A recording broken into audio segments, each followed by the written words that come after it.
talking about key Africans who have played the part in European history. Was it? I just want to ask a question right at the beginning.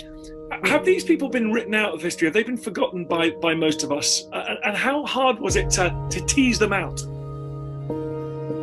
When historians show that the iconoclast movement was primarily an effort to remove all images and icons depicting black people in a position of power, or as deities, these historians are labeled as historical revisionists.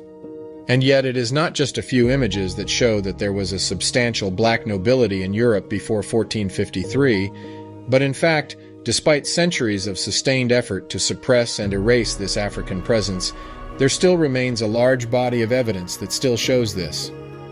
In 1352, when Jacob van Maerlant made his famous painting of Charlemagne killing a Moorish leader, this is how he drew the Moorish leader: as a black African.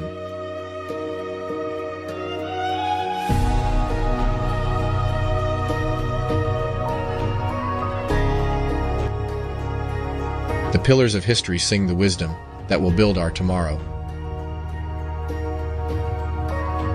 Historical revisionists, in fact, are those who have closed their eyes to the abundance of evidence showing that black people, in a second wave of civilizing influence, revived Europe and gave it the foundation for its renaissance.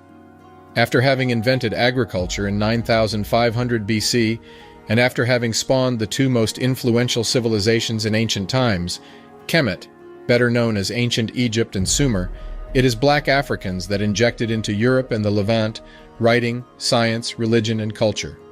These were inherited by the Roman Empire, which then collapsed in the 5th century AD.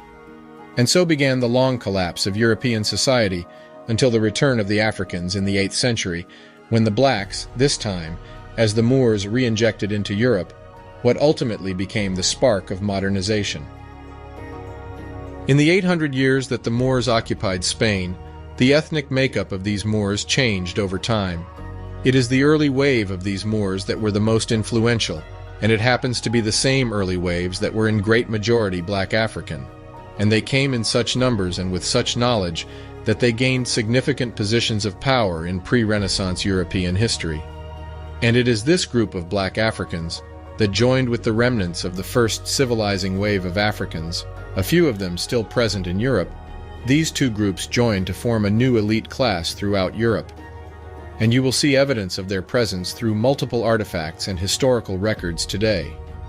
When we show that Renaissance Europe was in great majority sparked by Africans, it does not mean that Europeans or Asiatics are not capable of civilization building.